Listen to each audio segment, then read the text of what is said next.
Hello, everybody, and welcome to The Breeze. Breezeway Productions, The Breeze. We bring you the latest independent films and film festival news, and we are excited to bring you a conversation about the film For the Animals.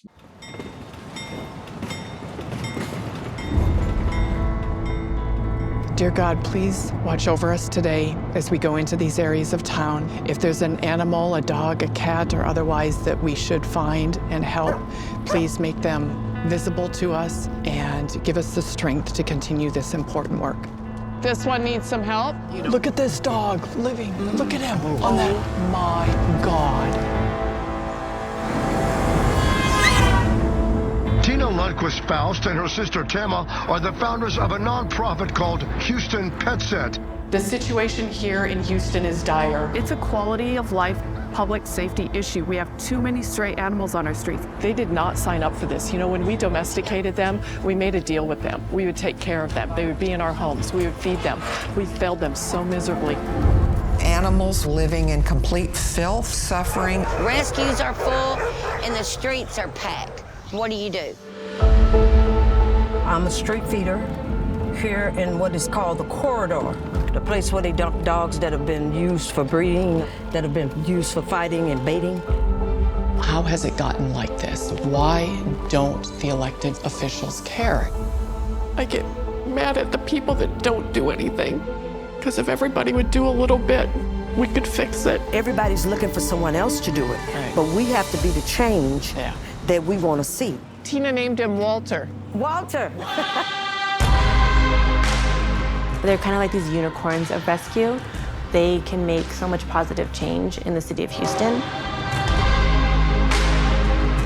We have more resources, we have more groups helping, the shelters are better, but the problem is getting worse. The animals are breeding faster. We've got leaders continually blocking these efforts.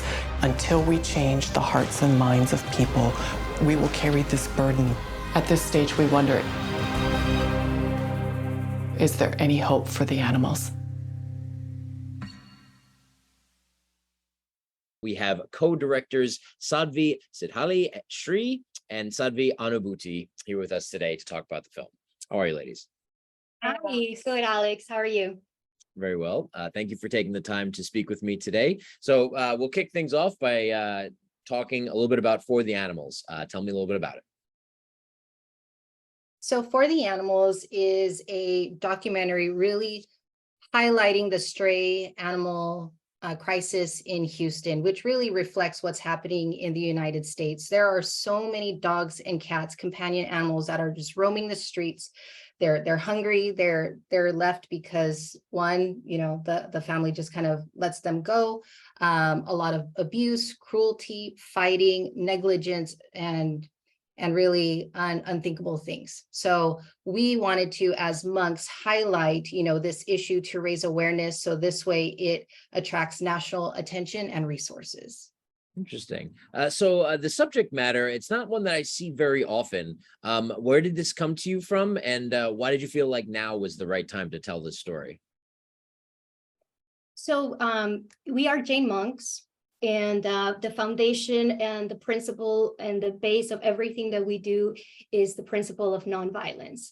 And so what that means is, we care about all living beings. We care about their suffering, their pain, what they're going through, and anything that we can do to alleviate or help reduce that pain, we want to do that. And so we have found that through filmmaking and the power of storytelling, we can raise awareness about important issues, things that we care about, so that we can, help reduce that pain and suffering. So the first two films that we did were on human trafficking and sex trafficking specifically. We were on a trip in Houston, and we were at an event for human trafficking.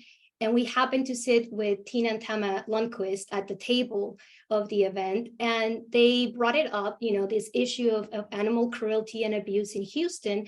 And they had expressed that, hey, we've been thinking about other ways to raise awareness. and we've thought about, making a film. And they knew we were filmmakers. And so we started to investigate and research the problem in Houston. And it just made perfect sense to talk about this issue. We wanted to make sure that their intention was truly pure. And once we heard their why, we were in alignment to, why to touch on this subject. Have you been through the filmmaking journey before in this instance? Was this your first go at it? Like, tell me a little bit about your previous history with filmmaking. This is our third documentary. Our first two films, Stopping Traffic and Surviving Sex Trafficking, were our first two films, and that's our filmmaking journey began in 2015. Really driven by passion. We have no, formal education. Google's our teacher. How to figure out, equipment, lighting, and all of these things. How to find a team. Like what sound is that important? So again, truly just driven by our passion to raise awareness. So our mantra was, we'll figure it out. We'll figure it out. We'll just figure it out. And so For the Animals is, our third project.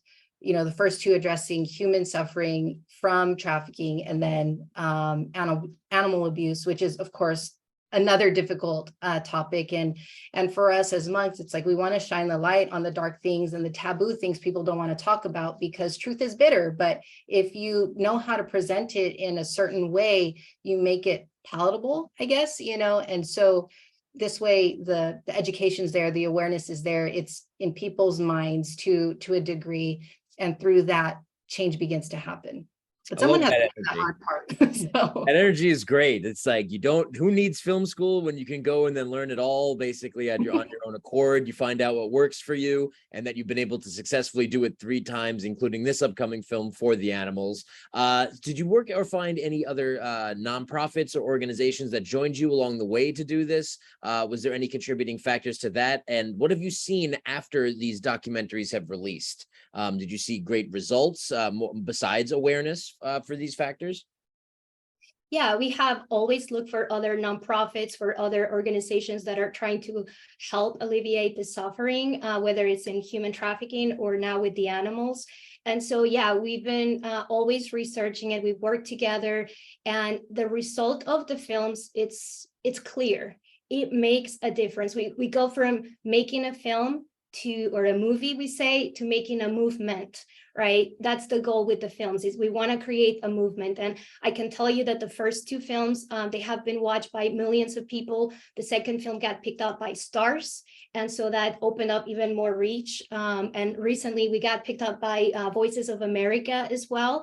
So it's going to be free access to third world countries, I think, or developing countries to watch the film. So absolutely, the power of film is there. Because of our first 2 films, we started our own nonprofit, Stopping Traffic. We are now supporting shelters and survivors of human trafficking. And because of this third film, we will be starting our center in Houston. And one of the areas that we will be addressing is going to be animal welfare. So absolutely, the impact goes beyond making the film. And the nonprofits and working with the nonprofits is critical, because they're the ones doing the daily work. They're in that, they're in the area. They know what the situation is.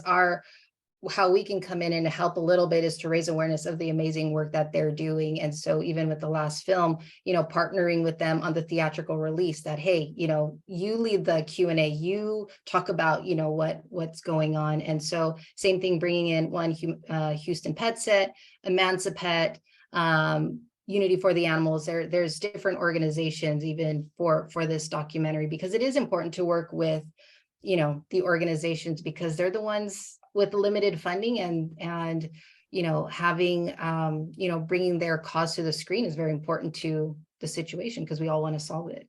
Yeah, there's countless documentaries that are showcasing problems that are across the world. I know human trafficking is one that has been in the spotlight very recently and continues to be. And now this one also talks about the animals, stray animals. I know with shelters in Los Angeles and New York, they can be a capacity, and the people, if they're not, some are kill centers, some are not no kill centers, and that there's just too many dogs that can't find enough homes. And so people are pleading to really take care of these animals and shelter these animals. I would love to talk statistics, but we just don't have that much time today. In closing, what can people look forward to when they experience For the Animals? They go into the theater thinking one thing. Are they going to learn a lot of things after coming from that? Are they going to feel inspired, motivated to maybe adopt a dog?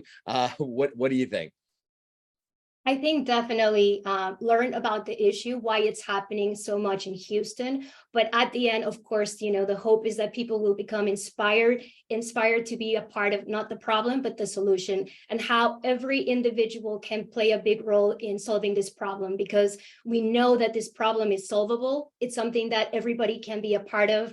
And we hope that people will figure out their own way, you know, how they can be a part of that. I guess in one word, to care. They will care.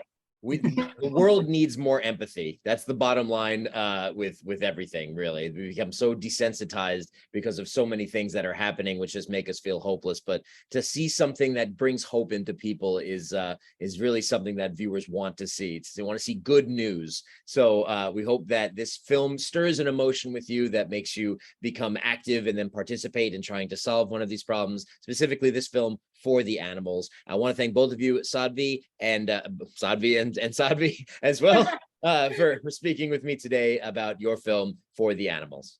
Thank you, Alex. Appreciate it.